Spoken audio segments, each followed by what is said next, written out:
Magnum's back. And I have to wonder, is the new series sponsored by Uber? 2 episodes in, there's been like, what, 5 Uber references? And I know it's kind of pop culture, but... Welcome to the heart of the stories we tell. My name is Rob, and tonight I will be reviewing Episode 2, From the Head Down. And I had every intention tonight of talking about the difference between how we tell stories with 80s to now.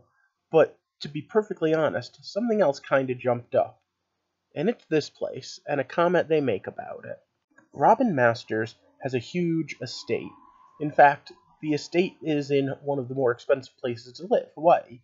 He's got cars, he's got the ability to trust the people that he likes and have them come in to help and buy a product, help them, like Magnum and Higgins.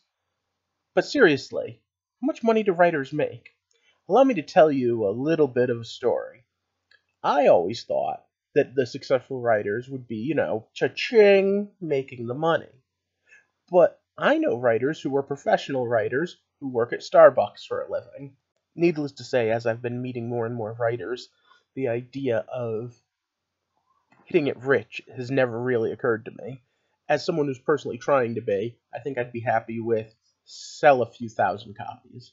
But alright, overall, that notwithstanding, this is still a pretty good series, and one that's kind of fun, so I'm sticking by my silver with potential rating. For those of you that don't know, what I do here is I review stories as they come out, things like Magnum, mostly superhero stuff or action adventures, and then I come up with theories of storytelling, why and how we tell stories. If that sounds interesting, click subscribe. Right now, we still have a rather interesting thing to talk about in far as the way we tell stories differently.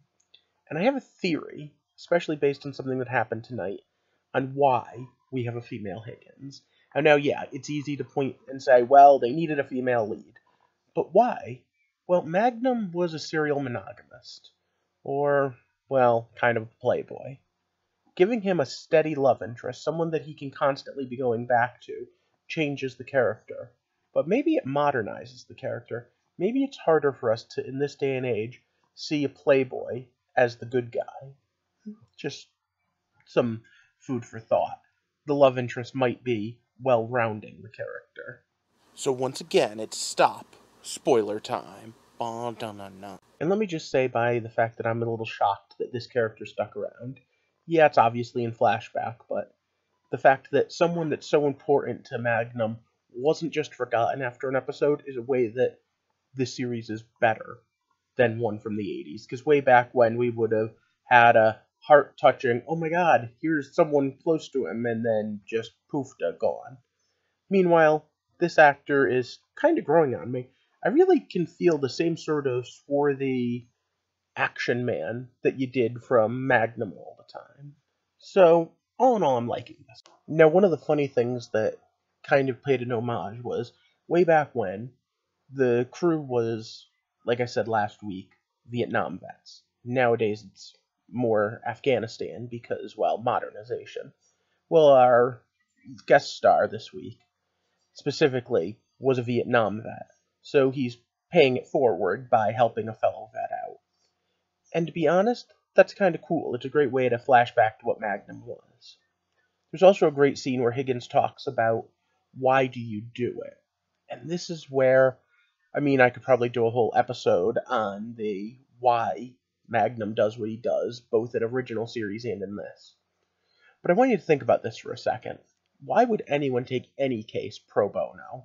Why would anyone decide, I'm so sure that you need help that I'm going to sit there and I'm going to choose to work for free at the job that I'm supposed to be getting paid for? Because you really believe in them. Possibly. But you know what's way more important than because you believe in them? Because you know they need the help. And throughout this entire episode, we get a really good look at Magnum trying to help out. What they really want to do is they want to showcase the fact that when he was in the military, he was trying to be the good guy. Nowadays, he's still trying. He takes these cases, and that's, again, something that's going to allow us to jump in from case to case each week. Although, the fact that they did a last week on Magnum at the beginning makes me wonder if these things won't all tie together. Now, of course, one of the really fun things about Magnum is watching how his plans go bad. And point blank, we get it in spades. We start off with one case, which was just a take pictures of a cheating spouse, and then we go into the case about the fish, and boom, the fish turns into, oh wait, they kidnapped my wife and daughter, and then boom, that turns into even more, and then it's a whole spy ring thing. Escalation, escalation, escalation. Although, personal note, I would like to just add that at the same time, I totally think Rick's a badass in a way that I didn't think he was before, but it was pretty cool. And of course, all of this leads to the date night. And the date night was a nice, fun flirtiness for the whole will they, won't they. Part of me wants to say that's a flashback to moonlighting, but okay.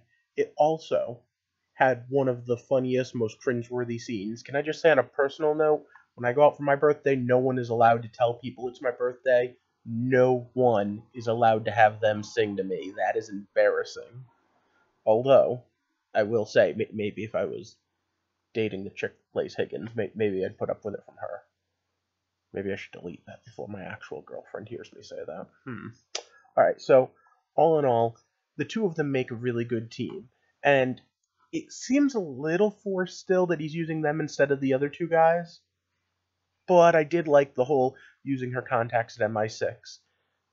It happened a little fast for my personal thoughts, but that's part of the fun of this show. He comes at you fast and furious. Something's going on, and then boom, something else is going on. And then boom, action. And then boom, you've got a car chase. And then boom, guys are getting out of the car with the guns.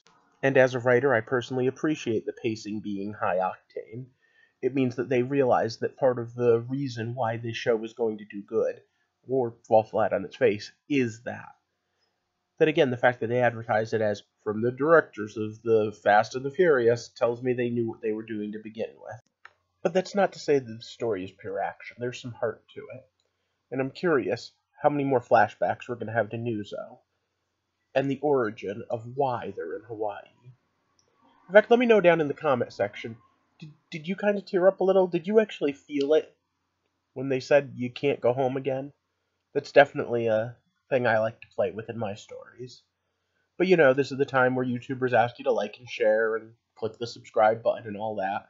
And for the last couple of weeks, I've been trying to push my Patreon, so, you know, if you're really a big fan of the channel and really enjoying my crazy antics and talking about shows, why don't you give me a hand out? Because right now, times are kind of tough, and doing this is getting harder and harder and more expensive.